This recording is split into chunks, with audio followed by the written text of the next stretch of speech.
नमस्कार, म आनन्द नेपाल। आज प्रस्तुत छ भैरव अर्यालको हाँस्य निबन्ध महापुरुषको संगत। सुरु गरौं। जब भयो राति अनि बुढी ताती भने चाहिँ जब कालले पासो हाल्दै ल्याउँछ अनि मान्छेमा ज्ञान गुणको चासो लाग्दै आउँछ। पहिले शालिका अशक्तहरू पछि कालिका भक्त हुन्छन्। पहिले खन्तीराजमा बदनामी कमाएकाहरू पछि सन्त महाराज भई रामनामी गुन्न थाल्छन्। संस्कारै यस्तै छ, संसारै यस्तै छ।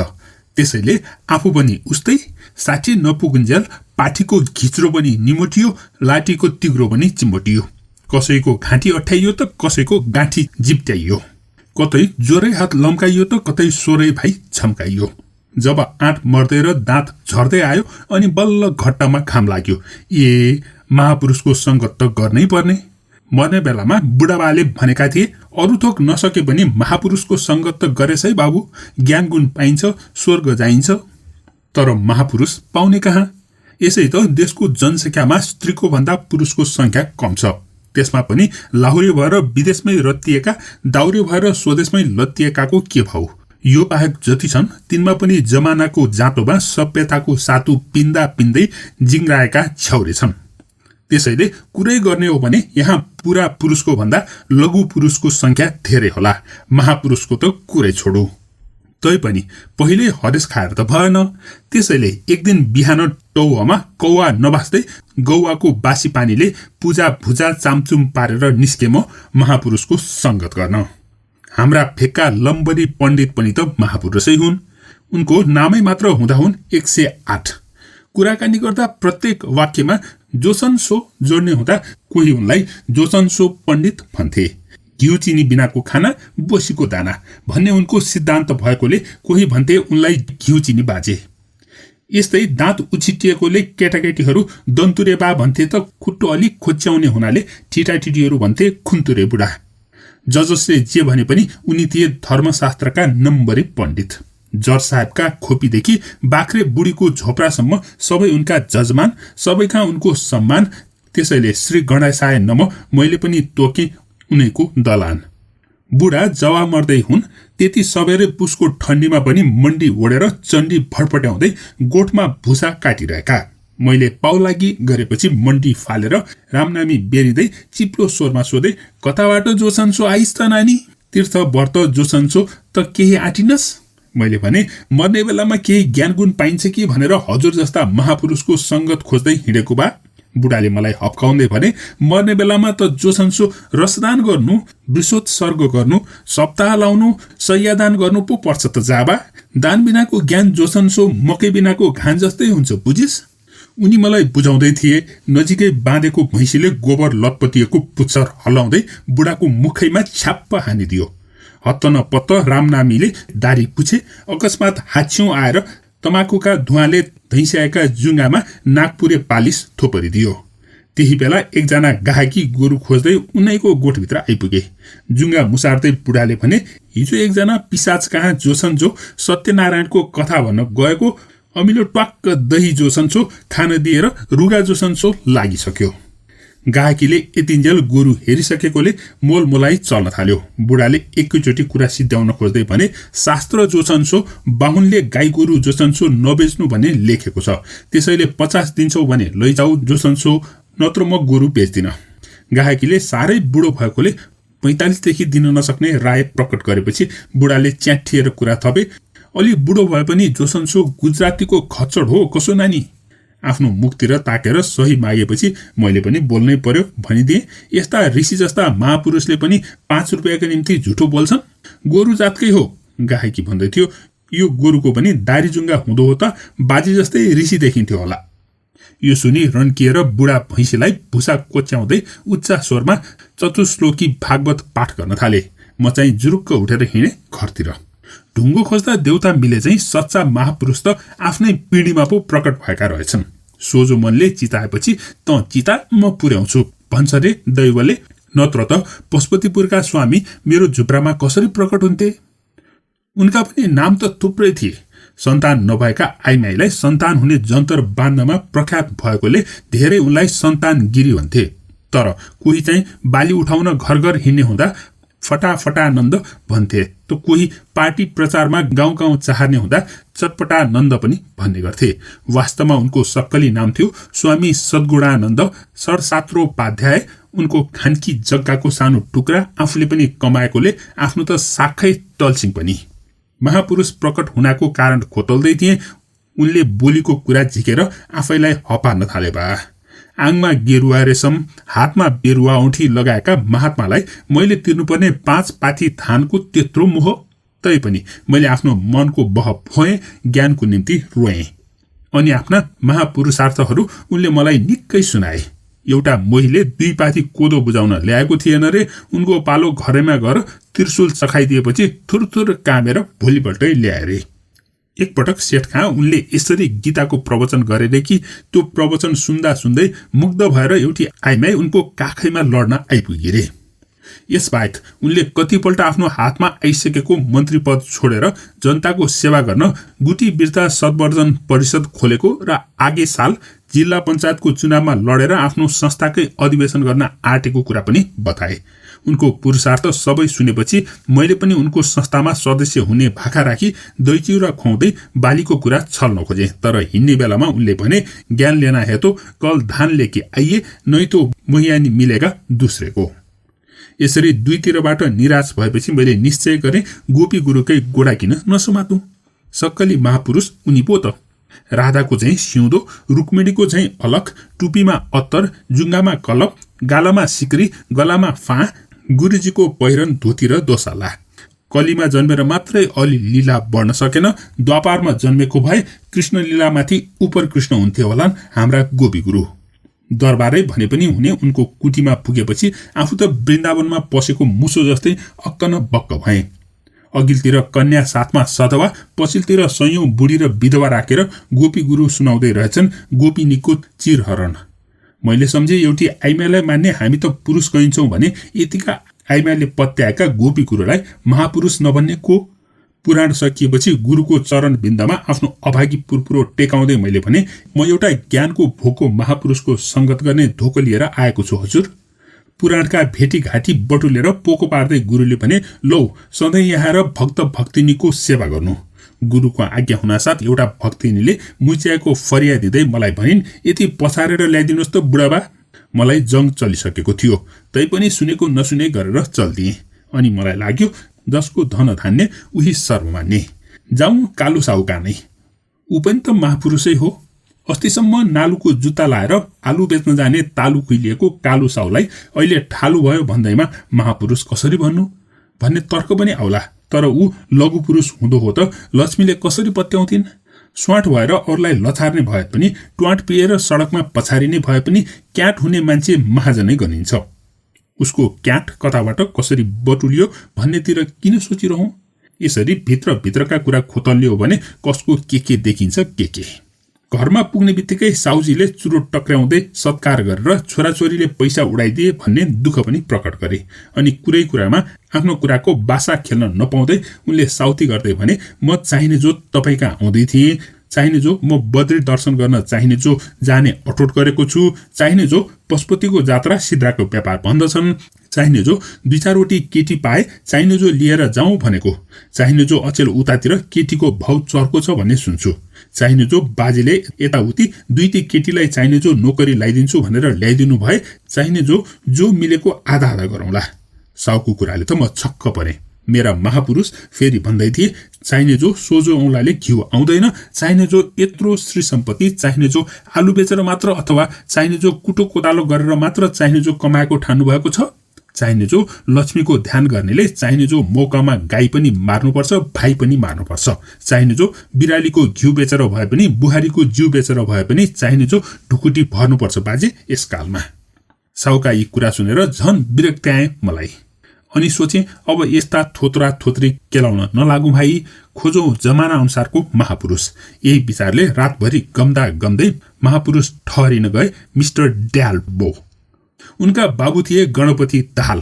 बाजे भनेपछि निष्ठा कर्ममा नेपाल बढाएका। उनका छोरा हिन्दुस्तान छौन्जेल दाहाल बाबु भनिन्थे। अहिले अमेरिका गएपछि मिस्टर ड्याल बो भएर फर्केछन्। अमेरिकालाई उहिलेको नागलोक, अहिलेको कुबेर लोक भन्दछन्। त्यस्ता ठाउँमा झण्डै 2 वर्ष पढेर आएकालाई महापुरुष नभने कसलाई भन्ने? म पुग्ने बित्तिकै उनकी छोरीले भनिन्, ड्याडी ब्रेकफास्ट लिँदै हुनुहुन्छ, एकछिन वेट गर्नु पर्यो। तर उनले भनेको कुरा नबुझेर म सरासर माथि उक्लेँ। छोरो पूजा चौकामा बसेर बुढा बाबुले भागवत राख्ने खटियामा पूजा सामा हाल्ने तामाको प्लेट राखेर सन्जे भन्दा पानी अच्याउने आत्मानीले चिकन पुलाउ खाँदै रहेछ। मलाई देख्ने बित्तिकै उसले भन्यो, ड्याडी ब्रेकफास्टमा, मम्मी बाथरुममा, तपाईँ एकछिन वेट गर्नुहोस् भन्यो। म जिल्लिँदै थिएँ। मिस्टर ड्याल भो आइसी भन्दै ओर्ले।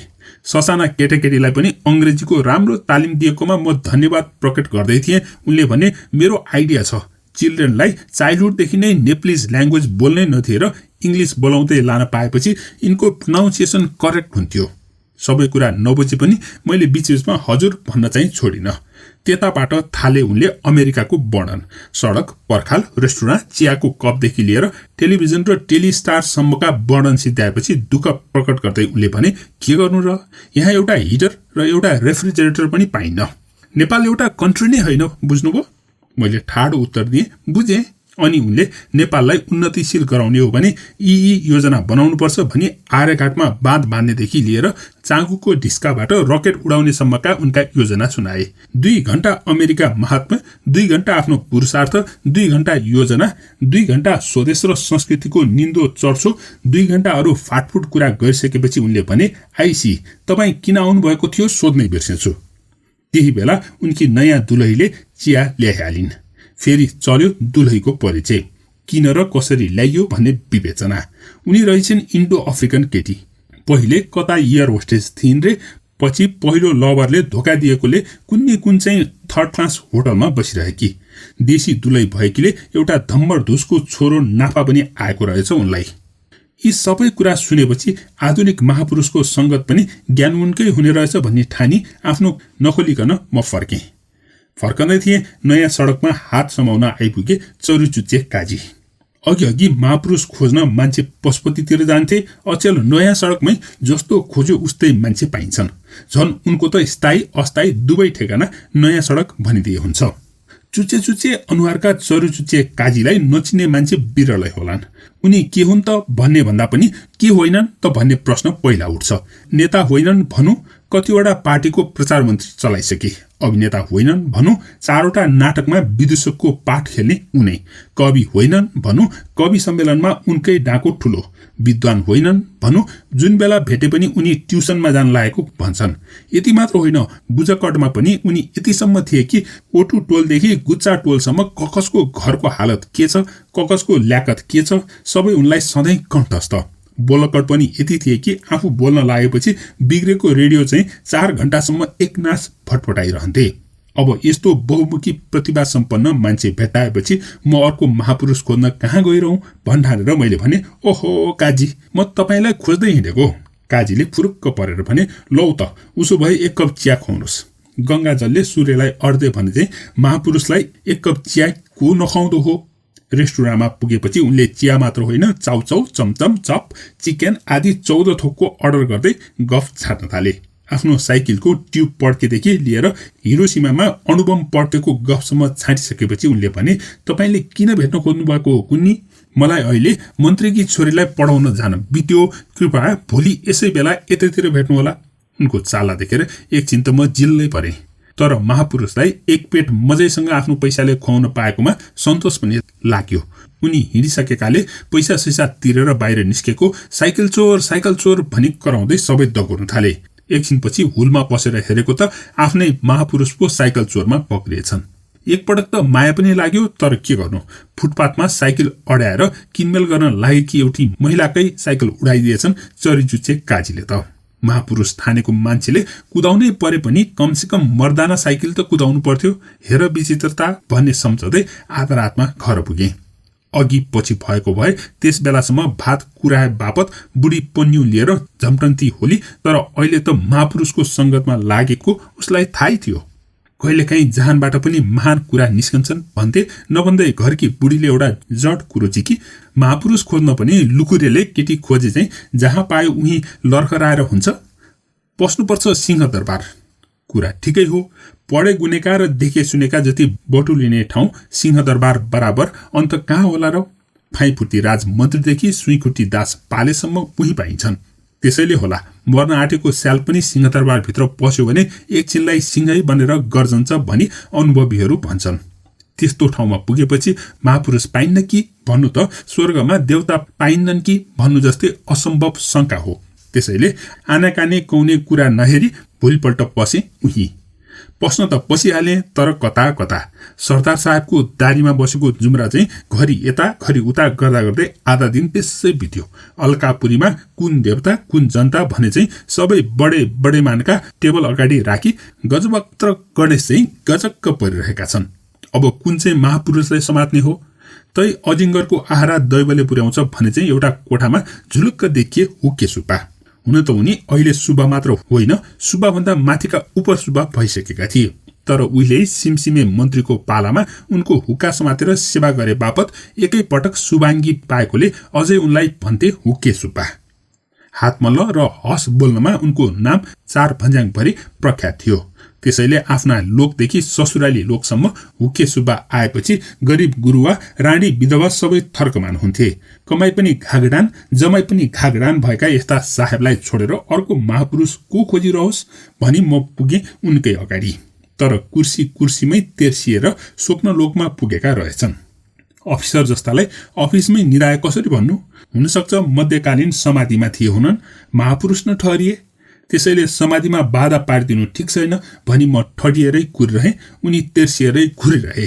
निकै बेरपछि आँखा मार्दै उनको समाधि टुट्यो। चुरोट टक्राउँदै मैले दर्शन गरेँ। उनले मलाई नचिनेका त होइनन्, तैपनि महापुरुषले जो पाए त्यसलाई कहाँ सम्झिराख्छन् र? सबै नाउँ गाउँ सोधे, मैले नाली बेली लगाइदिएँ। आल्पिनले दाँतको लुई कोट्याउँदै उनले भन्न थाले, कहाँ भन्नुहुन्छ तपाईँको मन्त्र चलाउने ल्याकत र हिम्मत भएको मान्छेलाई तपाईँको दर्जा परिरहेछ चान्चुने। त्यसैले तपाईँको काम गर्ने जाँगर चल्दैन। त्यसपछि 2007 सालदेखि 2016 सालसम्म कुन मन्त्रीले उनलाई कस्तो कस्तो स्यापासी दिए भन्ने बेली वृत्तान्त सुनाउँदै साहेबले फेरि भने, के गर्नु, तपाईँको जागिर सरकारी भए पनि तपाईँको समस्या छ तरकारीको। आफूले तपाईँको नमिठो खाइएन, अचेल त झन् काउली साउली भए 2 मुठीको जाउली रुच्छ। साग भए तपाईँको भाग बस्न पनि मन लाग्दैन। यो भूमिका छाँटिसकेपछि उनले भने, तपाईँको घिउ अलिकति किन्न पाए हुन्थ्यो। उनी भन्दै थिए। 4 को घन्टी लाग्यो। दुवैजना उठ्यौं। त्यहाँबाट ढोकामा नआइपुग्दै एउटा पिउनले आएर उनलाई चिठी टक्रायो। चिठी देख्ने बित्तिकै बिचरा कालो निलो मुख लगाएर डङरङ्ग लडे बरन्डामै। पछि पो थाहा पाइयो तहबिलको पैसा मासेर तबेला बनाए बापत उनलाई भ्रष्टाचारको पुर्जी आएको रहेछ। दरबार पछि पनि घरबार बसे पनि फसादको दशा उस्तै। त्यतिका महापुरुष भेटाउँदा पनि चित्त बुझाउन नसक्दा मलाई एक दिन झ्वाट्ट लाग्यो, म स्वयं पनि त एउटा महापुरुष हुँ। नभए महापुरुषको यो धुइँती खोज किन चल्थ्यो? अनि मन बल्ल शान्त भयो। यहाँदेखि बिहान उठ्ने बित्तिकै यो प्रसिद्ध 8 महापुरुषहरूको मैले पाठ गर्ने गरेको छु। तपाईहरुले पनि नबिर्सिनु होला। सिंहनाथ, पौष 2020, गोकर्ण। यो महापुरुषको संगत हास्य निबन्ध भैरव अर्यालले लेखेको हास्य निबन्ध हो। यो हास्य निबन्ध जयभुँडी हास्य निबन्ध संग्रहमा पनि प्रकाशित भएको थियो। यो हास्य निबन्ध तपाईलाई कस्तो लाग्यो कृपया कमेन्ट गर्नुहोला। धन्यवाद। भैरव अर्यालको निबन्ध आलु। यो निबन्ध कक्षा 10 को महेन्द्रमालामा प्रकाशित भएको थियो। सुरु गरौं भैरव अर्यालको हास्य निबन्ध आलु। आलुको नामाकरण कसले कसरी गरेको हो त्यो भाषाशास्त्रीहरू नै जान्लान्। तर मलाई लाग्छ पहिले खेतका आलीतिर उम्रेर फलेको भेटिएकोले यसको नाम आलु रहेको होला। तर मेरै विचार सबैले मान्नुपर्छ भन्ने केही छैन। तपाई पनि आफ्नो तर्क तान्न सक्नुहुन्छ। कोही आले थरको मान्छेले पहिलो पटक पत्ता लगाएको वा खाएको हुनाले यसको नाम आलु रहेको हो कि भन्छन्। आलु पहिले कसैले खाँदैन थियो, तर अनिकाल परेको बखत उसिन्ने कुरो केही नपाएर सायद कुनै बुढाले आफ्नी बुढीलाई भने होला, आ लिएन त्यही गाँठा उसिनेर खाऊ। यसरी आ लिएन भनेकोले यसैको नाम आले रह्यो र खाँदा साह्रै मिठो भएको हुनाले आलेलाई प्रेमपूर्वक पुकारी आलु भनेको पनि हुन सक्छ। मान्छे भन्छन् गोलभेडा आलुको ठिमा छोरा हो, तर बोट उस्तै भए पनि एउटाको जन्म जराबाट अर्काको जन्म हाँगाबाट हुने हुँदा यो तर्क खाली पहिले गोलभेडा खान पल्केका बाजेहरूले छाटेको गफ मात्रै हो जस्तो मलाई लाग्छ। बरु साँच्चै आलुको नातागोता नखोजी नछोड्ने हो भने पिँडालुसित सोध्नुपर्छ। पिँडालु आलुको बाबु हो कि आलु पिँडालुको बाबु हो त्यो किट्न सकिन्न, तापनि आलु र पिँडालुमा रगतको नाता छ भन्ने कुरा दुवैको मिल्दोजुल्दो नामले बताउँछ। एक शब्दमा दुवैको जात कन्दमूल र पेसा तरकारी कारोबार हो। उपव्यवसायमा पिँडालु कहिलेकाहीँ मस्यौरा उद्योगमा सहयोग दिन्छ र यदाकदा घिउ बारेको तौल पुगेन भने उसलाई तौल पुर्याउन भर्तेक पनि गर्छ। यसबाहेक पिँडालुको त्यति प्रसिद्धि छैन जति आलुको छ।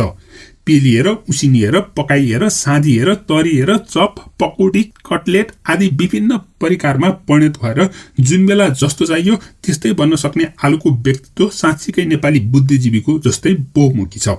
अर्थात् जसरी यहाँ एउटै व्यक्ति शिक्षक, दीक्षक, लेखक, सेवक, पत्रकार, अलपत्रकार, नेता, अभिनेता जुन मौकामा जे महत्त्व देखिन्छ त्यसैमा ठिक्क भइदिन्छ, त्यसै गरी आलु पनि जुन बेला जे चाहियो त्यसैमा ठिक्क।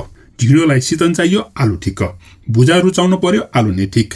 ज्वाइँलाई झटपट खाजा खुवाउनु पर्यो, आलुको कबाफ। पाहुना धेरै लाग्यो भने एक पाउ आलुमा एक पाटी पानी राखी छड्काइदिनुहोस्, आलुदम कायदा साथ। त्यसैले आलु साह्रै जनप्रिय छ। विचार गर्दा आलु पिँडालु भन्दा निकै बाटो टाठो र आधुनिक लाग्छ। त्यसैले यसलाई बुढो भन्न मेरो आलुप्रिय जिब्रोले कदापि सक्दैन। बरु बुढो बाबु चाहिँ पिँडालु नै होला, किनभने त्यसको मुखभरि रौँ र कत्ला देखिन्छ। तर आलुको अनुहार सधैँ सुकुमार, मानव उठ्ने बित्तिकै अप टु डेट सैलुन पुगेर आएको युवक जस्तो। दारी जुङ्गा नभएको भन्दा तपाईहरू शङ्का गर्नुहोला कतै आलु स्त्री जाति त होइन। कुन्नी बा गोलमिडालाई आलुको ठिमा छोरो भनेको कारण आलुले पिँडालुसित प्रेम गर्दा गर्दै पाएको पो हो कि? जे होस्, को कसरी जन्मेको हो त्यसको नालीबेली लगाइरहनु पर्ने जरुरत छैन। मैले त आलुको सामान्य परिचय मात्र दिन खोजेको हुँ। मैले चिनेसम्म आलुको नाम आलु, आलुको थर आलु, आलुको बाबु, बाजे, बराजु, भानी, साला, जेठान आलु, आलुको लोग्ने स्वास्नी, प्रेमी प्रेमिका सबै आलु। आलु कस्तो मिलनसार छ भने गान्टोमा स्वयं गान्टे मुलादेखि लिएर अग्लोमा लौकासम्म, चुच्चेमा स्वयं चुच्चे करेलादेखि लिएर बुच्चेमा परवरसम्म, खाँदिएकोमा गुन्द्रुकदेखि लिएर बाँधिएकोमा कुरिलोसम्म जेसँग जसरी मिलाइदिनुहोस् आलु ठ्याम्मै मिलिहाल्छ। गरिब, धनी, मगन्ते, विद्वान, लम्फु, बुद्धिमान, लट्टु साराका भान्सामा आलुको समान सम्मान छ, समान प्रवेश र प्रतिष्ठा छ। कसैलाई ढाक्रेबाट सोझै हाकिम हुने काकताली पर्यो र यता बहाली गरेको भोलिपल्टै उता जेठी सासूको अपुताली पनि पर्यो भने हामी भन्छौँ फल्नाको तालमा त आलु फलेछ। यसरी फल्ने आलुलाई न मल चाहिन्छ, न जल, न माटो चाहिन्छ, न स्थल। कसैको रौँ पनि उम्रन नसकेको बाँझो पल्टिरहेको तालमा पनि रोप्नु न गोड्नुसित आलु फलिदिन्छ। यसरी तालुमा आलु फलेपछि मगजमा पिँडालु भरिएका र मुटुमा नालु बेरिएका भलादमी पनि ठालु हुन्छन्। जसको तालुमै आलु फल्छ उसलाई तरकारी समस्याले त के पिर्थ्यो र? त्यसैले आलु परम भाग्यको प्रतीक हो। जो तालुमा आलु फलाउन सक्यो भने आफ्नो जीवन मात्र होइन, सालीपट्टिका 7 पुस्ता र भिनाजुपट्टिका 9 पुस्तासम्म सङ्कट मुक्त हुन्छन्। तर एकातिर परम सौभाग्यको प्रतीक मानिने हाम्रो महामान्य आलु अर्कोतिर दुर्भाग्यको गाली पनि भइदिन्छ। हिँड्दा हिँड्दै कसैले तपाईँलाई ए फलानुले त आलु खाएछ नि थाहा पाइस् भनी सुनायो भने तपाईँ कहिले, कहाँ, कसरी र कति प्लेट आलु खाएछ भनी बुझ्नुभन्दा पहिले हरे शिव भनी अपसोच प्रकट गर्नुहुन्छ। दुनियाँमा को के खान्छन् के कोही माड खान्छन् त कोही जाँड खान्छन्, कोही जुस खान्छन् त कोही घुस खान्छन्, कोही ताली खान्छन् त कोही अपुताली खान्छन्। यी सबै खाएको सुन्दा तपाईँलाई कुनै अफसोस लाग्दैन, पाए आफै उडाउनु होला बरु। तर कसैले आलु खाएको सुन्नासाथ मुख बिगारेर भन्ने किनभने यहाँ सब थोक खाए पनि आलु खान हुन्न। फलानुले आलु खायो भन्नुको मतलब उसको परीक्षामा पुल्टुङबाजी खाएछ या आलु भने आफ्नै जिब्रो टोकेर परमधापको बाटो समाएछ भन्ने बुझिन्छ। अब तपाईँ नै भन्नुहोस्, जुन आलु तालमा फल्दा मान्छे ऐश्वर्यशाली भनिन्थ्यो त्यही आलु खाएछ भन्दा गुल्टिएछ भन्ने बुझिन्छ भने आलु आफैमा सौभाग्यको वस्तु हो कि दुर्भाग्यको? आलु शास्त्रको यो महत्त्वपूर्ण प्रश्न हो। जिब्रो मिठाउन होस् वा भुँडी उक्साउन, आलु सबै खान्छन्। तर कसैलाई आलु खान लागेकै बखत तपाईँले आलु खानुभयो कि क्या हो भनेर मुस्कुराई सोध्नुहोस्, त्यो आलुको चोक्रोले तपाईँकै तालु थाक्छ। कस्तो विचित्रता! आलु खाए पनि मान्छेले आलु खाएको कुरा सकार्न सक्दैन। सायद त्यसैले होला आलु खाएर पेडाको थाक लगाउने चलन चलेको। उसिनाको भात हसुरेर मसिनाको भुजा जिउनार गरे भन्नेदेखि लिएर बम पड्काई शान्तिको अभियान चलाएको भन्नेसम्म दर्जाका धक्कुबाजहरू संसारमा पाइन्छन्। वास्तवमा यी सबै आलु खाएर पेडाको थाक लगाउने हुन्। अर्थात् कर्मले गरेको निजतालाई धाकले ढाक्नु आलुवादको धार्मिक पक्ष हो। जसलाई 20औं शताब्दीका प्रत्येक व्यक्तिले पालना गर्नै पर्छ। तर आलु त्यति तुच्छ वस्तु कहाँ हो र, जसलाई पेडाको तुलनामा त्यत्रो अपमानित गरिएको छ? भनौँ भने कति हलवाई दाजुलाई पेडा बनाउन मद्दत गर्दो हो त्यही आलुले। मान्छेलाई वैज्ञानिक भन्नुपर्ने कारणै यही हो। ऊ गुणको पारख गर्नुको साटो बेइज्जत गर्छ। कसैको राम्ररी टाइम नदिने घडी रहेछ भने पक्क भनिदिन्छ यो कस्तो आलु घडी। यसै हो भने भोक, रोग र शोकले सुकेर सामर्थ्यहीन भएका आजका अनगिन्ती मान्छेहरू के साँच्चै आलु मान्छे होइनन् त? कि होइनन्? आलु खाएर पेडाको धाग नलगाउने हो भने वास्तवमा आलु नै मान्छे र मान्छे नै आलु हो। त्यसैले यो कहीँ उसिनिन्छ, कहीँ खङ्गारिन्छ, कहीँ ओल्छाइन्छ, कहीँ कबाब लगाइन्छ आदि। जेसुकै होस्, म सधैँ आलु खान्छु, तर मलाई सधैँ आलु खान डर लाग्छ। किनभने म पनि 20औं शताब्दीकै आलु मान्छे, जसको कामै हो आलु खानु, तर धर्म हो आलु खाएर पेडाको धाक लगाउनु। त्यसैले आलुको बारेमा लेखिएको यो निबन्धलाई कसैले आलु निबन्ध भन्छ भने भनिरहोस्। मेरो दृष्टिमा यो पुरापुर पेडा निबन्ध हो। गलबन्दीबाट साभार गरिएको हो यो हाँस्य निबन्ध। भैरव अर्यालले लेखेको र महेन्द्रमालाको कक्षा 10 को पहिलो संस्करणमा समावेश गरिएको यो आलु निबन्ध तपाईलाई कस्तो लाग्यो? कृपया कमेन्ट गर्नुहोला। धन्यवाद। सुरु गरौं भैरव अर्यालको हाँस्य निबन्ध। जय बुढी। व्यास बाजेले 18 पुराण लेखे, तर सबभन्दा जरुरी एउटा पुराण चाहिँ लेख्न बुसुक्कै बिर्सेछन्। वेद व्यासको युगमा बिर्सेको कुरा आज वेद नाशको युगमा तैँले कसरी सम्झिस् भनेर भन्नुहोला। मलाई पनि हिजै मात्र आफ्नै बुढी आमाले झट्ट सम्झाइदिन्। साथै यस पुराणको महात्म्य पनि मैले उनैबाट दृष्टान्तसहित बुझ्ने मौका पाएको र अरू पुराणको प्रारम्भमा शारदायै नमः भने जस्तै पुराणको सुरुमा म भन्छु बुढी आमायै नमः। परलोकको निम्ति होइन, यसै लोकको निम्ति, नसुनी नहुने र परोपकारको निम्ति होइन, आत्मोपकारको निम्ति नबुझी नहुने यो सर्वकालीन, सर्वदेशीय र सर्वधर्मीय पुराणको नाम हो भुँडी पुराण। भुँडी विश्वको सर्वोच्च देवी हुन्, जसलाई मान्छेले मात्र होइन देवादिदेव महादेवले पनि मान्नु परेको थियो। हेरिल्याएको खण्डमा कृष्ण हुन् कि क्राइस्ट हुन्, बुद्ध हुन् कि कन्फ्युसियस हुन्, सबै देवात्माहरू भुँडीबाट मर्त्यलोकमा अवरोहण गरेका हुन्। महर्षि हुन् कि मार्क्स हुन्, सन्त हुन् कि सार्थ हुन्, सबै दार्शनिकहरू भुँडीमै निर्मित भएर देखा परेका हुन्। वाल्मीकि हुन् कि होमर हुन्, टाल्स्टॉय हुन् कि टैगोर हुन्, दाँते हुन् कि देवकोटा हुन्, सम हुन् कि शेक्सपियर हुन्, प्रत्येक कविको जन्म भुँडीबाटै भएको हो। अलेक्जेन्डर हुन् कि चङ्गेज खाँ हुन्, लिङ्कन हुन् कि लेनिन हुन्, नेपोलियन हुन् कि जङ्गबहादुर हुन्, बिस्मार्क हुन् कि पृथ्वीनारायण शाह हुन्, सबै नेताहरूको उद्गम स्थल भुँडी हो। त्यसैले भुँडी जीवनकी निर्मात्री र विश्वकी अधिष्ठात्री हुन्, जसको पूजाआजा गर्नु प्राणी मात्रको प्रमुख कर्तव्य हो। भुँडीको पूजा विधि देख्नलाई त्यति झन्झटिया छैन, किनभने हाम्रा अरू देवी देवतालाई जस्तो चन्दन, अबिर, सिन्दुर, फूल इत्यादि भुँडी देवीलाई जरुरत छैन। उनलाई त केवल जल र नैवेद्य भए पुग्छ। तर जल र नैवेद्यका प्रकार र मात्रा चाहिँ विवेचना गर्न लाग्यो भने भुँडी पूजा जस्तो अप्ठ्यारो न भीमसेन पूजा हुन्छ न भगवती पूजा। जल मात्र कति थरी चाहिन्छ, कति थरी, चिसो, तातो, सेतो, रातो, चिल्लो, खल्लो, नुनिलो, गुलियो, अमिलो, धमिलो इत्यादि। अझ नैवेद्य त के, कति र कस्तो भनी बयान गरेर साध्यै छैन। त्यसकारण यसबारे पुरा जान्ने इच्छा छ भने बरु कुनै नैवेद्य विशेषज्ञले लेखेको भुँडी पूजा पद्धति पढ्नुहोला, अथवा कुनै भुँडीवालकी बुढीसित सोध्नु भए पनि हुन्छ। यो पुराणमा त यति मात्र जनाइन्छ कि भुँडी देवीलाई नैवेद्य चाहिन्छ। नैवेद्यको अभावमा वा कमीमा, नैवेद्यको हेलचेक्राइमा वा लापरवाहीमा भुँडी रिसाइहाल्छिन्। शंकर रिसाउँदा संसार सम्हार हुन्छ भनी व्यास बाजे भन्थे भने शंकरको पनि साक्खै आमा पर्ने महामाता भुँडी रिसाउँदा के होला के नहोला आफै कल्पना गर्न सक्नुहुन्छ। विश्वामित्र जस्ता नैष्ठिकलाई कुकुरको मासु कोच्याएको कुरादेखि लिएर विश्वका कयौं नेता र जेताको जुगमा क्रान्तिको आगो सल्काउँदै भुँडी देवीले मच्चाएको घम्सा घम्सी र ध्वंसा ध्वंसी कसलाई थाहा छैन र। यसैले ज्ञानमा जति गढे पनि, विज्ञानमा जति बढे पनि, विद्या जति पढे पनि, बुद्धि जति जडे पनि आखिर सबै चुलिँदै गई ओम बन्छ भनेर ऋषिहरू भन्थे। तर मलाई लाग्छ त्यो अक्षर ओम होइन बन्छ। यसकारण प्रत्येक बिहानै कुकुरी काँको साथै प्रत्येक घरका केटाकेटीहरू मुख बाइहाल्छन् अनि रातो रातो जल र मिठो मिठो जे जति पाइन्छ नैवेद्य चढाउँदै भुँडी पूजाको कार्यक्रम सुरु गर्नुपर्छ। घरमा होस् कि होटलमा होस्, ब्यारेकमा होस् कि होस्टलमा होस्, ट्रेनमा होस् कि प्लेनमा होस्, बाटैमा होस् या घाटैमा होस्, आखिर जहाँ भए पनि हात मुख जोड्दै सम्झनुपर्छ नमो दैव्य पेट दैव्य सर्व दैव्य तथैव च आन्द्रा आन्द्री समातय भुँडी दैवै नमो नमः। भुँडी पूजाको यस कार्यक्रममा अलिकति बाधा पर्यो भने आफ्नो भुँडी रिसाउनुभन्दा पहिले घरकी बुढी रिसाउँछिन् र घुर्किलाउँछिन्, तपाईको त सिंगल भुँडी त हो नि, नभन्दै उनको भुँडी साह्रै चमत्कारिक हुन्छ।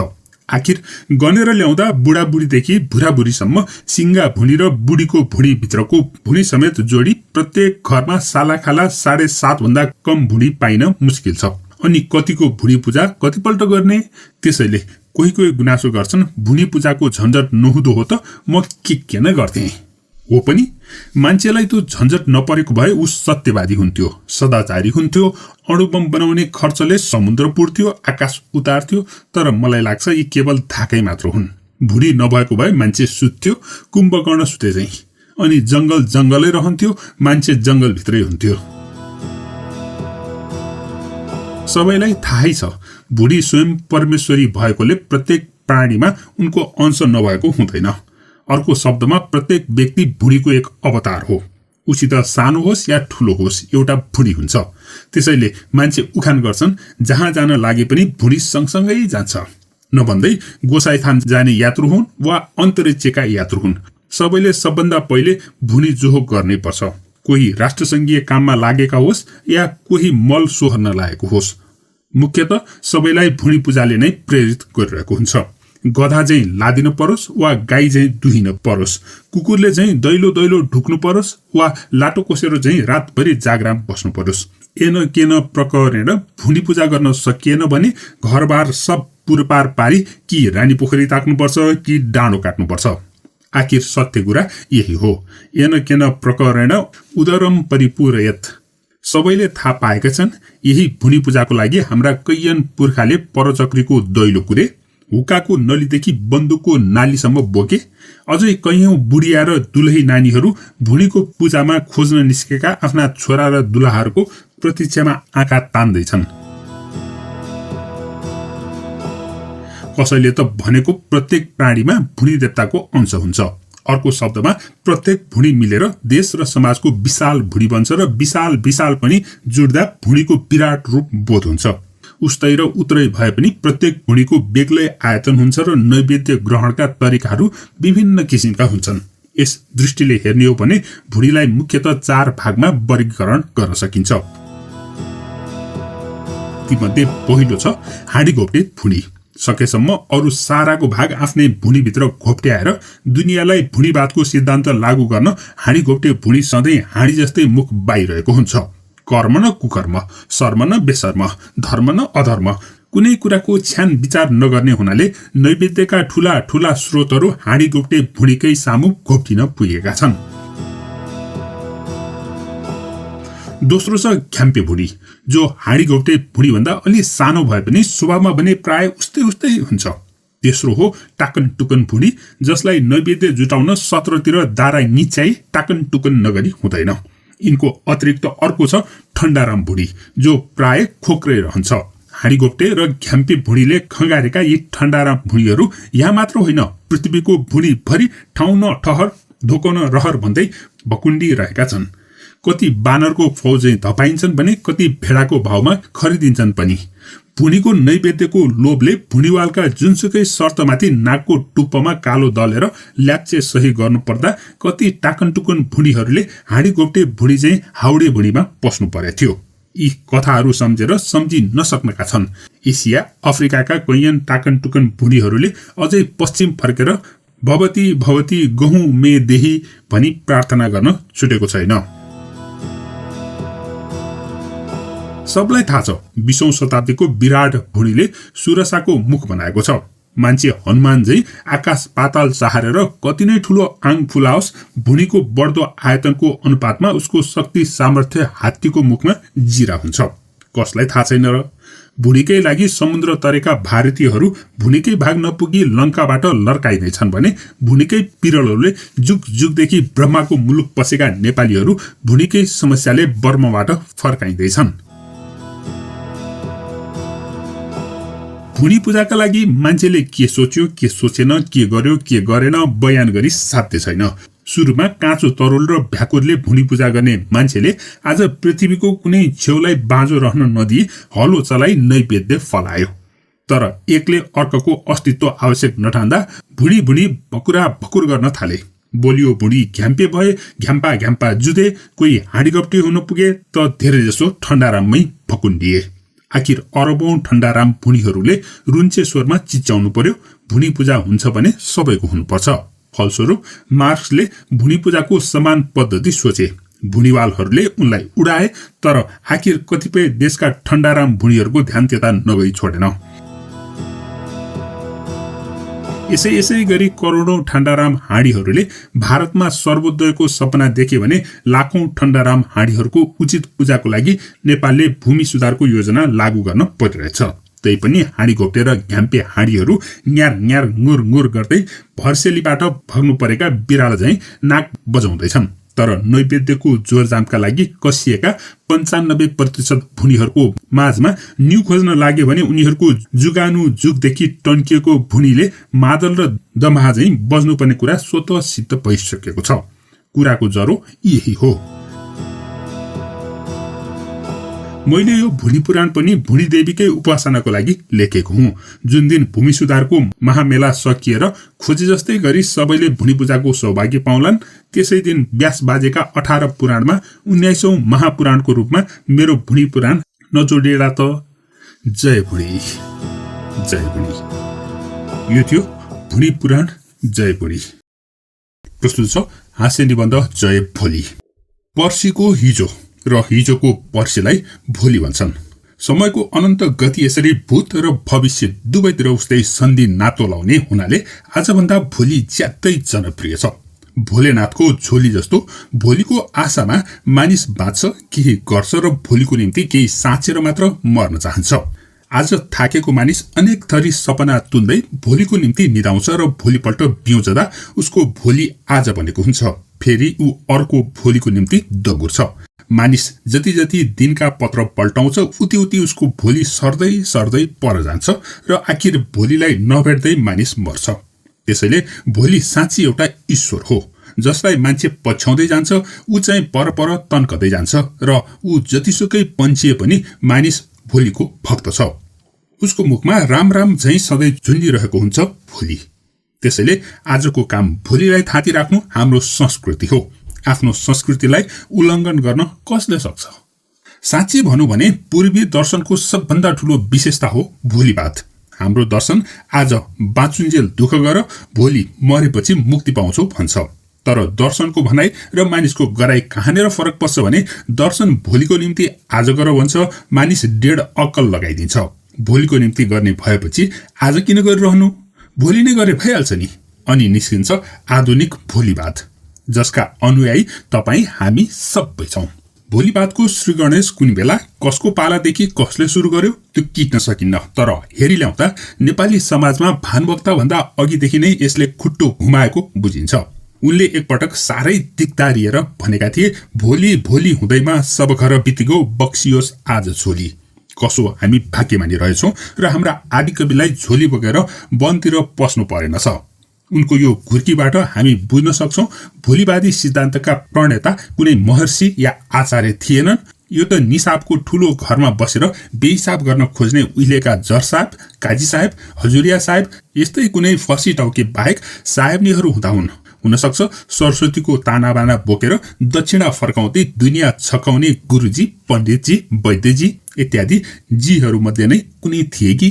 हाम्रो जीवा भन्नुहुन्थ्यो, उहिले राजर्षि महाराजको पालामा कुन्नी कता हो आगो लाग्यो रे। लाग्ना साथ खरबेटीले थरीलाई पुकारेछ। थरी ससुरालीमा श्राद्ध खान निस्किसकेकोले थरीनीले भनिन्छन्, भोलि उहाँ आउने बित्तिकै म भनिदिउँला।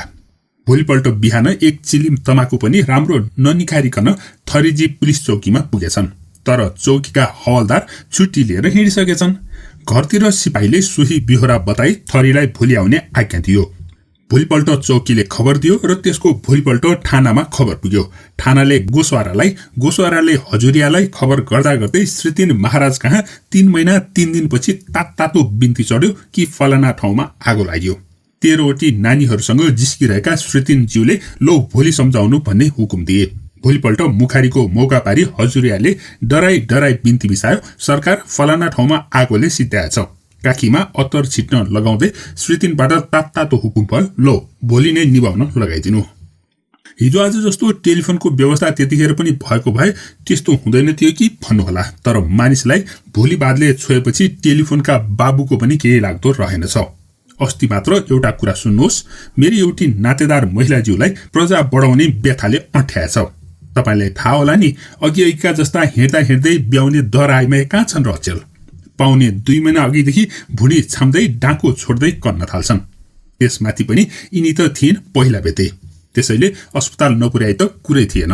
हत्त नपत्त छिमेकीको टेलिफोनमा गएर हलो गरेको त रिसिभरको तार मात्र तन्द्राङ दुन्द्रुङ हल्लियो। कतैबाट कोही बोलेन। फोन धनीले भने लाइन बिग्रेको 3 दिन भयो, भोलि भन्दै बनिसकेको छैन। कृपया भोलि एकपटक पाल्नुहोस् न। लौ भन्दै कुदे अस्पतालतिर। अस्पतालमा एउटी युवती नर्सले सबै बेलीबस्तार सुनिन् र मधुर मुस्कान साथ भनिन्, आज सिट पनि खाली छैन, सुपरिन्टेन्डेन्ट साहेब बाहिर जानु भएको छ, कृपया भोलि पाल्नुहोस् न। एम्बुलेन्सको कार ब्रेक पनि भोलि बनिसक्छ। हुन्न भनेर पो के गर्नु र। भला भोलिको तारिख दिए पनि छिमेकीको टेलिफोन मात्रै बनेको भए पनि हलो भनेर कनिरहेको महिलाज्यूलाई कृपया भोलिसम्म पर्खनुहोस् है भन्नु, तर त्यो पनि थिएन। लुत्रे कान लगाएर 2-3 घण्टापछि उनका पुगे। तै बिचरीले अटोमेटिक मेथडबाटै काम सिध्याइछन् र मात्र। नत्र अब तपाईँ नै भन्नुहोस्, भोलि बाद हटाउन फोनका बाबुको तागत चल्दो रहेछ त। काम छिटो होस् भनेर दिन प्रतिदिन वैज्ञानिक चमत्कारहरू बढ्दैछन्। न्युयोर्कमा बोलेको कुरा न्यू रोडमा सुनिने भयो, पेरिसमा हात हल्लाए काठमाडौँमा टेलिप्रिन्ट हुने भयो, तर भोलि बादमा कुनै प्रभाव परेको देखिँदैन। राजश्री महाराजका पालादेखि झण्डै आजसम्म मैले हाम्रो सिंहदरबारलाई भोलि दरबार भन्ने नाम राखेको छु, किनभने त्यहाँका एक तला, एक कोठा, एक कुना, एक टेबल, तपाईँ जहाँ जस्तो काम लिएर पुग्नुहोस्, भोलिको निम्तो नपाई छाड्नुहुन्न। जागिर माग्नेदेखि लिएर तारिख माग्नेसम्म सबै भोलि। सिंहदरबारबाट होस् कि स्याल दरबार, भोलि बादलाई शिरोधार्य नगर्ने अड्डा अदालत पाउनु प्याज नखाने बाहुन भेटाउनु जस्तै गाह्रो भइसक्यो। अब सरकारी क्षेत्रको मात्रै हो र असरकारी क्षेत्रको पनि गति उही हो। भोलि दिउँला अनि पैँचो लगेको पैसाले 500 भोलि भुत्याइदिन्छ। पसलेहरू आज नगद भोलि उधारो भनिरहन्, उधारो नदिई उनीहरूलाई सुखै पाउँदैनन्। ग्राहकलाई उधारो तिर्ने चाहिँ भोलि आउँदैन। कुनै मालिकले नोकरलाई 50 रुपियाँ तलबका निम्ति 50 भोलि कुदाउँछन्। कुनै हितैषीले 3 मिनटको कुरालाई 3 वर्षसम्म भोलि भनी गनाउने चोक कुराउँछन्। ऋण लिन जाँदा साहु भन्छन् भोलि, लेख लिन जाँदा लेखक भन्छन् भोलि, तारिख लिन जाँदा बहिदार भन्छ भोलि, तलब लिन जाँदा तहविलदार भन्छ भोलि, लुगा सिसक्यो भन्दा सूचीकार भन्छ भोलि, चोक बढाइदिएन भन्दा कुचिकार भन्छ भोलि। हुँदा लोग्ने स्वास्नीमा पनि भोलिवादी भाकाले एक अर्कालाई पर्खाउने बानी बसिसकेको छ अचेल। लोग्नेले टोपी धोइदेऊ न भन्यो भने स्वास्नी भोलि धोइदेऊला भन्दै 7 दिन बिताइदिन्छे। स्वास्नीले नुन खाँचै छ भनी भने भोलि ल्याइदेऊला भन्दै लोग्नेले पर्खाइदिन्छ 6-7 दिन। वातावरणै सबै भोलिवादी भएपछि मान्छेको मनोवृत्ति ससाना कुरामा पनि भोलिवादी नभई छाड्दो रहेनछ। इमान जमान नछाडिकन भनिदिउँ भने भोलि भनेर मानिसहरूले अरूलाई मात्र होइन आफूलाई पनि झुलाइरहेको हुन्छ। अर्को शब्दमा भोलिको घोचो लिएर मान्छेले समाजलाई मात्र होइन आफूलाई पनि निष्क्रियतातिर खचिटिरहेको हुन्छ। पढ्नु थियो भोलि पढौँला, जानु थियो भोलि जाउँला, गर्नु थियो भोलि गरौँला भन्दै कहिलेकाहीँ राति दिशा लाग्यो भने पनि निस्कनका गाह्रोले भोलि गरौँला भनी सुतिदिन्छन् केही ठिटाठिटीहरू। भोलिवादको अपवाद के छ भने खानलाई चाहिँ मान्छे सकेसम्म भोलिको भाका राख्दैन। भोलि दुःख परे रात रहे अग्राख पलाउँछ भन्दै भयभरको आजै बुत्याउनु परे पनि उत्तम छन्छ। उदाहरणको निम्ति एउटा छोटो कुरा सुनाइहालौँ। एकपटक काठमाडौँको ठुलो होटलमा बफे डिनर थियो। त्यहाँ कहिल्यै कतै नहिने एकजना जर्साए पनि आएका रहेछन्। उनले खाए पिएको देख्दा म छक्कै परे। झण्डै आधा दर्जन पाहुनालाई पुग्ने भाग उनी एकैजनाले बुत्याइदिए। आखिरी पटक खसखस थाम्न नसकेर मैले सोधेँ, होइन जज साहबलाई आराम नहोला नि? उनले सजिलैसित भने, आराम नभए भोलि औषधि खाउँला। उनको यस भनाइबाट यही निष्कर्ष निस्किन्छ, मान्छे सबै कुरामा भोलिवादको अनुसरण गरे पनि खान भने भोलिलाई पर्खँदैन, यो उसको ठूलो गुण हो। यसबाहेक अरू सबै क्रियाकलापहरू हाम्रा भोलिवादी छन्। भोलिवाद हाम्रो संस्कृति हो, दर्शन हो, राजनीति हो, प्रशासन हो, सामाजिक व्यवहार हो। तैपनि मेरो थोत्रो मगज यही आशंकामा सधैँ जेलिरहन्छ। हरेक काम कुरामा भोलि भन्दा भन्दै भानुभक्तले भने चाहिँ पर्सि हामी सबैले झोली बोकेर बम भोलनाथ की जय भन्दै डाँडै डाँडा कुद्न त पर्दैन। के बेर आज गरे हुने कामलाई भोलि पर्खेपछि त्यही हिसाबले यसपालिका सारा कामलाई आगौँलाई पनि छैन। के बेर यस दशकका काम अर्को दशकलाई थन्कन के बेर? अनि 20औं शताब्दीका सम्पूर्ण जिम्मेवारी र कर्तव्यहरूलाई 21औं शताब्दीका लागि डिपोजिट रहन के बेर? यसो हुँदाहुँदै कता पृथ्वी भोलि घुमाउला भनेर आराम नगरिदियोस्, हावाले भोलि डुलाउला भनेर विश्राम नगरिदियोस्। जय भोलि। यो थियो जय भोलि हाँस्य निबन्ध भैरव अर्यालको कलमबाट। भैरव अर्यालको हाँस्य पाइन्ट मपाई। तँको आदरार्थी तपाईँ भए जस्तै मको आदरार्थी मपाई हुन्छ। त्यसैले सभ्य भाषामा तँको ठाउँमा तपाईँले ओगटेपछि मको ठाउँमा मपाईले नलिनु किन? मलाई संस्कृत व्याकरणहरूले उत्तम पुरुषको श्रेणीमा पुज्दै आएका छन् भने अरू भाषामा पनि मको स्थान प्रथमै छ। त्यसैले हामी पनि 12 खरी पढ्दादेखि नै मलाई राम्रो म भनी मान गर्दै आएका छौं। जब सँगैको त जाबोको पदोन्नति भएर तपाईँ भयो भने मलाई पदोन्नति दिई मपाई नगराउनु 2500 आना पक्षपात हो, म प्रतिको अन्याय हो। यसकारण अरूले तपाईँ भने पनि नभने पनि हामीले आफूलाई मपाई भन्नै पर्छ। यो युगको माग हो। मपाईको मन्तव्य यस्तै छ।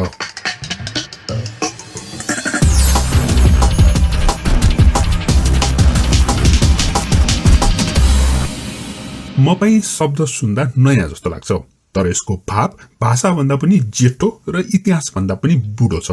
किनभने मुख चलाउनु भन्दा पहिले मान्छेले मको माया गर्न जान्यो, अरूलाई केही मान्नुभन्दा पहिले आफैलाई सम्पूर्ण ठान्न थाल्यो। फलत शक्ति बढ्ता हुनेले आफूलाई लायक वा नायक भनाई आत्म आदर खोजे। मपाई भने बठ्याई बढ्ता हुनेले धर्म कर्ममा अक्कल झक्कल झिकी आफूलाई ईश्वरको नक्कल भनी मको महत्ता दर्शाए। मपाई भने एकपटक ब्रह्मा र विष्णुमा त ठुलो कि म ठुलो भन्ने बारे गमका गम्की परेछ। फैसलाको लागि दुवै महादेव कहाँ पुगेछन्। देव माथिका उपरदेव महादेव उसै त तपाईको धुरन्धर झन्तो मौका पाएका। हत्त न पत्त आफ्नो अनौठाको ज्योतिर्लिङ्ग तेर्स्याउँदै भनेछन्, लौ एकजना उँधो लाऊ अर्को उँभो, जो यसको फेद वा टुप्पो पत्ता लगाउँछ त्यही ठुलो। मारेन के? न्यायाधीश बनिसकेपछि आज्ञा नमान्नु कसरी? ब्रह्मा र विष्णु राणाकालीन लाट साहेबका चाकरीवाल दौडे चाहिँ स्यास्या गर्दै लागे तलमाथि। तर दुवैले लक्ष्य भेटाएनन्। कृत्य साक्षी बकाएर भए पनि आफ्नो मपाइतो जोगाउने ब्रह्माको षड्यन्त्र पनि असफल भयो। अनि लगौटी बाँध्दै महादेवले छाटे, देख्यौ को ठुलो रहेछ? मेरा अगाडि तिमीहरूको मपाइतो दुवै उस्तै हो, लौ जाओ। यसरी ब्रह्मा विष्णुका पालादेखि चलेको मपाईलाई कसरी नयाँ मान्नुहुन्छ? मपाइतो प्रदर्शित गर्ने यस्ता कथाहरू 9 मुरी पाइन्छन्। पुराण पढ्नुहोस्, पण्डित भेट्नुहोस् कि पातरी भेट्नुहोस्, मपाईकै चर्तिकालाई तपाईँ सुन्नुहुन्छ। कृष्ण हुन् कि क्राइस्ट हुन्, सबैका कथामा मपाईकै गाथा सुनिन्छ। जो बुढो उही बाटो हगुवा भने जस्तै जसलाई दुनियाँले महापुरुष मान्दै आयो ती सबैले आफ्नो महापुरुषत्व मपाईबाट नै सुरु गरेका त होइन कुन्नी? मपाईलाई त शङ्कै लाग्छ। अर्काको तपाईँ तो स्वीकार नगरेर मकै महिमाको मादल बजाउनु मपाई बन्नु हो। सभ्यताको जति जति विकास हुँदै आयो उति उति मपाई तो प्रवृत्ति पनि विष्णुमतीको मुला मौलाइ चाहिँ मौलाउँदै आएको छ। त्यसैले प्रत्येक व्यक्ति आफूलाई हात्ती सम्झन्छ, अरूलाई बोका। अब समाज हात्ती हात्तीको हो वा बोकै बोकाको हो, कसले चुकाइदिने?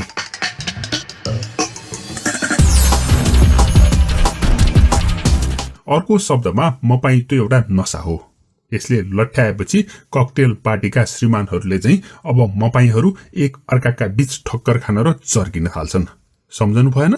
राम र रावणको मपाइतो बजारिएर लङ्का डढ्यो, भीम र दुर्योधनको मपाइतो चर्केर कुरुक्षेत्र बन्यो।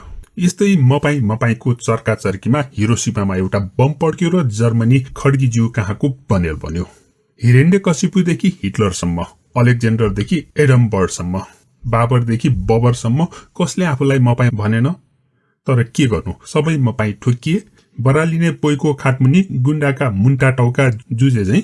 फलस्वरूप नौरङ्गी क्रान्ति भए, संघर्ष भए, युद्ध र महायुद्ध भए। आखिर बलियाहरूको मपाई झन पाक्यो, चतुरहरूको मपाई झन चर्क्यो। दब्ने मपाईको इतिहास माटोमा मिल्यो, जितुवा मपाईको महिमा चितुवा झैं उफ्रियो। त्यसैले रामायण लेखियो, रावणायण लेखिएन। चन्द्रमयुग देखियो, देवमयुग देखिएन। मपाईको त यस्तै खस्रा कुरा गर्ने बानी छ। नास्तिक भनुन् वा नाकठाँडो भनुन्, मपाईलाई पनि आफ्नो महान मपाईत्वमा पूरा विश्वास छ। वास्तवमा मपाई बन्नु आत्म आदर खोज्ने मानवीय मनस्थितिको मोटो विशेषता हो। आफू जस्तै बामफुट्के भए पनि अरूलाई होच्याइदिन पाए हातले नचोइकन धर्को लामो पार्ने बीरबल मेथड अफ डेभलपमेन्ट सफल भइरहन्छ। त्यसैले होला खुस्चेभले मरिसकेका स्टालिनको जरैसम्म जुङ्गा उखेलेर मपाई बने। त्यसैले त जुनसुकै गल्लीमा भेटिने जोसुकै मान्छेसित सोध्नुहोस्, सब चोर, सब लोफर, सब आबरा, सब नामर्द सत्य भन्नु उही मात्र जो तपाईसँग हाँकिरहेको हुन्छ। प्रत्येक पसले भन्छ म अरू जस्तो ठगा होइन। प्रत्येक कर्मचारी छाड्छ म अरू जस्तो कामचोर र घुसखोर होइन। प्रत्येक युवती नखरा पार्छ म अरू जस्तो छडुली होइन। प्रत्येक युवक थक्कु लगाउँछ म अरू जस्तो नामर्द होइन। प्रत्येक कवि कलाकार फुल्छ म अरू जस्तो बकमफुसे होइन। प्रत्येक नेता गुड्डी हाँक्छ म अरू जस्तो ज्यासजुस लिडर होइन। ओहो, जसका अगाडि उभिए पनि उही मपाई जन्ने थुक्का छिटा मुखमा पर्नु सिवाय केही छैन। हुँदा हुँदा गल्लीको लुते कुकुरले कुई कुई गरेको सुन्दा पनि म अरू जस्तो भुस्या होइन भनी भुइँ छोडेको त होइन भन्ने शंका लाग्छ मपाईलाई। शंका मात्र होइन, कुकुरको मपाई झन् मापाको हुन्छ। फोहोर खाने जात भएर के गर्नु, जुनसुकै देवी देवताको स्थानतिर हेर्नुहोस् वरिपरि झुम्मिरहेका हुन्छन् उनै। मोटरमा गुड्नेदेखि रकेटमा उड्नेसम्म सौभाग्य पाएको कुकुर जस्तोसुकै लुते, लुखुरे, लिडे, तिल्के, टाटे, रागे पाटे, झिल्के, झ्याउरे भए पनि आफूलाई बेलायती नै सम्झिन्छ। त्यसैले त मान्छे जहाँ पूजा गर्छन् कुकुर त्यहाँ जिब्रो लतपताइदिन्छ। मान्छे जहाँ ढोक दिन्छन् कुकुर त्यहाँ तुर्काइदिन्छ। कसले नदेखेको छ र? एक चौटा मासुको निम्ति अथवा एउटी मालिक कुकुर्नीको निम्ति कुकुरहरूको मपाई कसरी चर्किन्छ? कसरी उनीहरू दाँत निच्याएर एक अर्कासित लुछाचुडी गर्छन् र कति चाँडै मित्र शत्रु बन्छन् अनि मपाईको धुमरके झण्डा पिततिर झुन्ड्याएर एकै दिन भए पनि एकैछिन भए पनि कुकुर तिहार मनाउँछन्, माला लगाउँछन्। अब मपाईतो चुलिँदा माछा पुछ्रेको चुचुरोमा पुग्छ अनि कार्तिके डागा झै उनीहरू जसको पाए पनि घोडा चढ्न खोज्छन्, जसलाई पाए पनि टोक्न थाल्छन् अनि सबैतिरबाट गुस्सा खान्छन्। कुई कुई गर्दै फेरि बिरालासित मित्रता बाँध्न थाल्छन्। त्यसैले त कहिलेकाहीँ राजनीतिमा कुकुर बिरालाको पनि संयुक्त मोर्चा भएको देख्न पाइन्छ।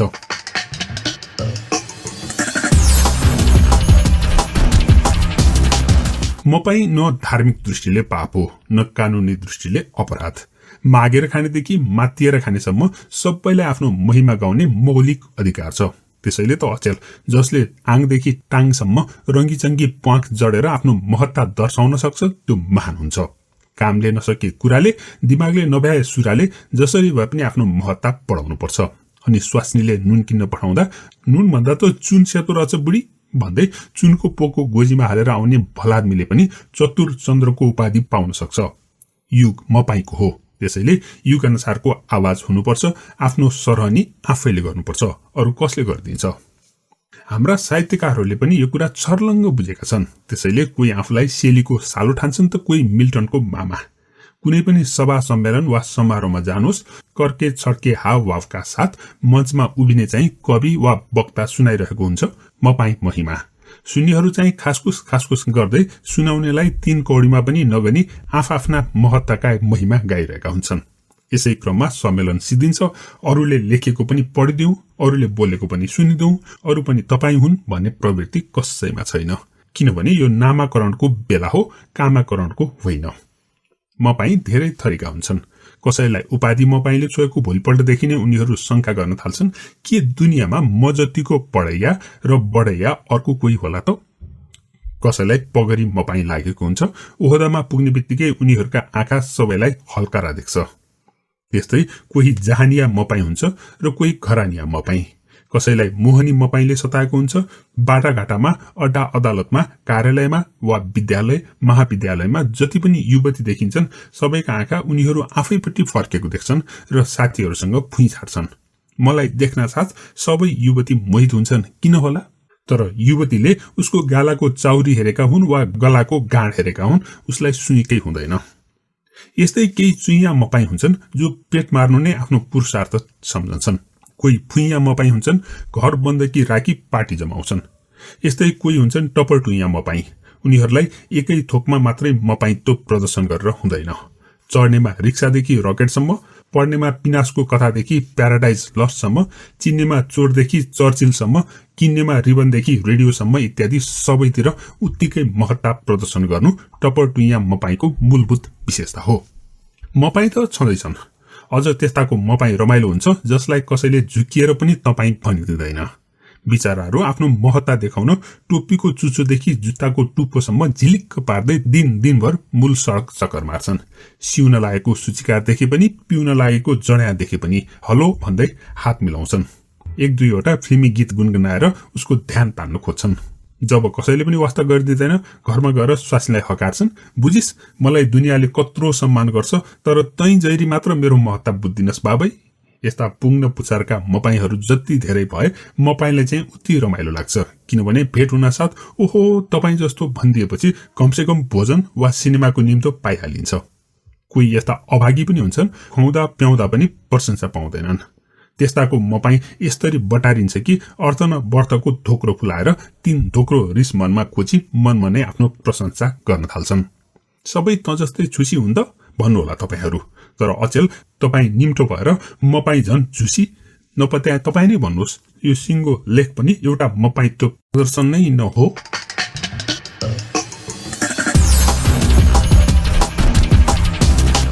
यो थियो भैरव अर्यालले लेखेको हास्य निबन्ध मपाई। भैरव अर्यालको पहिलो प्रकाशित हास्य व्यङ्ग्य संग्रह काउकुतीबाट काउकुतीको पहिलो निबन्ध चरीचुच्चे च।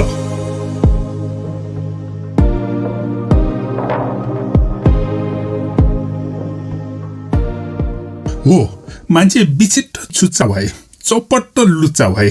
यिनै छुच्चा र लुच्चाको मिचमा परेर हामी जस्ता लाटा सुदा मान्छे फुच्चामा गनियौं। अनि गुच्चा खेल्दा जसरी चुपो लागेर सुदो गोठीलाई चारैतिर ताकिन्छ, त्यसै गरी लुच्चा र लुच्चाका कुर्कुच्चाहरू सधैँ हामी जस्ता फुच्चालाई घुच्चा खुवाउनमा तम्सिरहेका हुन्छन्।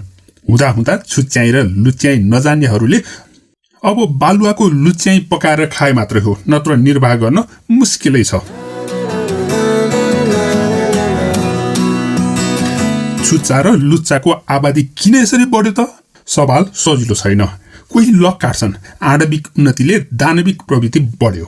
कोही भन्छन् आचार नभएकोले अनाचार बढ्यो। तर सोध्ने कसलाई? जो जान्दछन् उनी लुच्चा छन्, जसको ज्ञान नै लुच्चो छ, विज्ञान नै छुच्चो छ।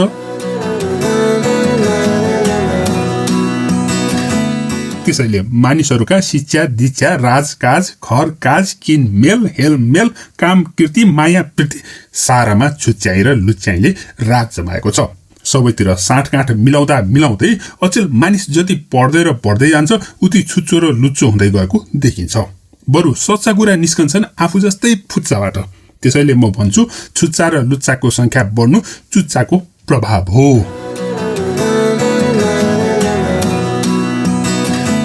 हो आज चुच्चाको युग हो।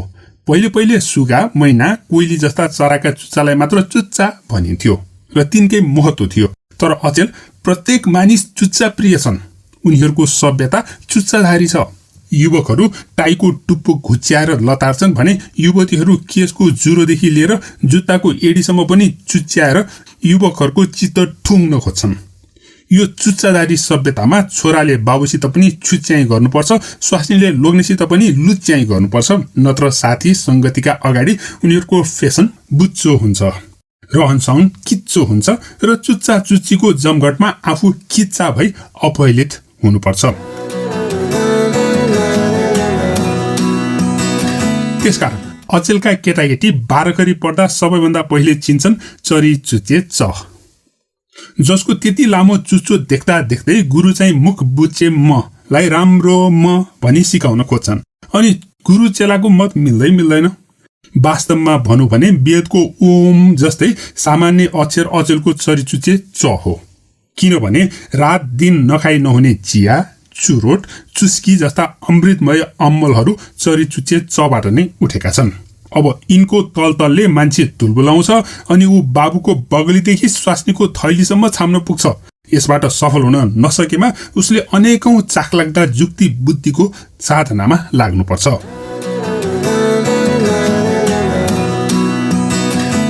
एकपटक हाम्रा साथीभाइमा यही खलबल चलेको थियो।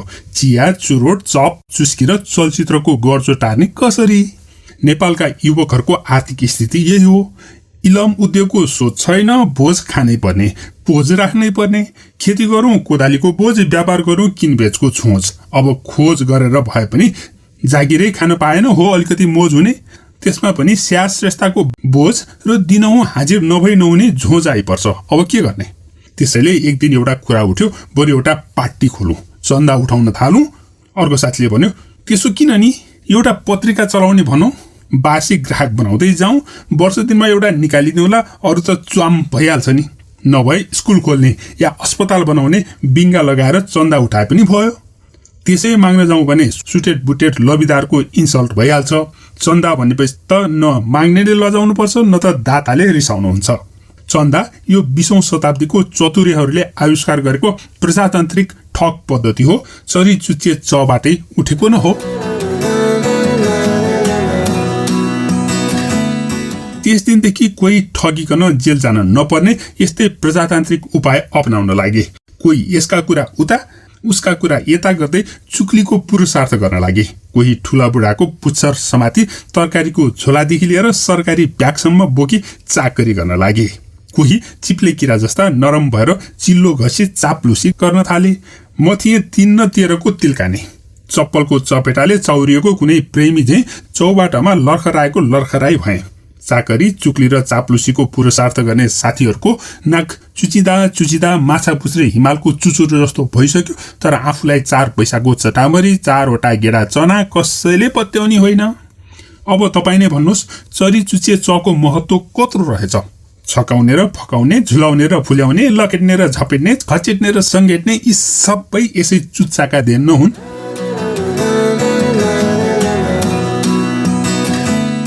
हुन त मान्छेको मुख पनि एउटा चुच्चै हो।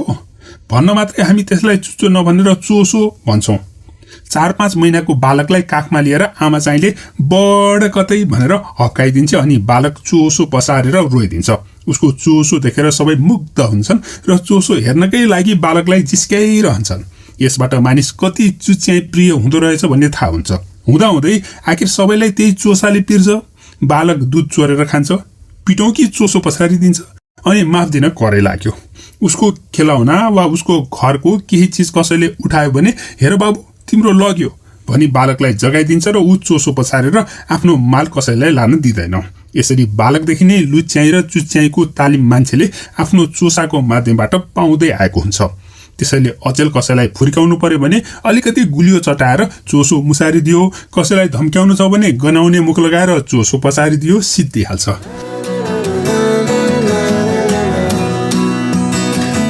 मैले भनिहालेँ नि, मानिसको चुच्चै मुख हो। कसैले अचेल कोही मुजुरको झैं चुच्चा सिंगारेर राम्रा भनिन खोज्छन् अनि सिनेमाका राम्रा राम्रीले झैं मानिसहरूलाई बुच्याइदिन्छन्। कोही चाहिँ सुगाको चाहिँ चुच्चो चलाएर विद्वान भनिन खोज्छन् अनि अचेलका नेता नेतीले झैं भाषणले फकाएर मान्छे छक्काइदिन्छन्। कोही चमेराको चुच्चो मिलाएर प्यारा बन्न खोज्छन् अनि बुवासोले झैं मानिसलाई फुल्याएर सुल्याइदिन्छन्। अनि कोही बाजका चाहिँ चुच्चा तिखारेर बलिया भन्न खोज्छन् अनि ठुला ठुला राष्ट्रका चाहिँ परस्पर चुच्चा जुधाएर लुरे लाम्रे देशहरूलाई चप्पाइदिन्छन्। त्यसकारण सुखपूर्वक बाँच्न चाहने हो भने अब सबैले चकार महात्म्य पढेर चुच्चाको महत्व बुझ्नुपर्छ, छुच्चा हुनुपर्छ, लुच्चो हुनुपर्छ।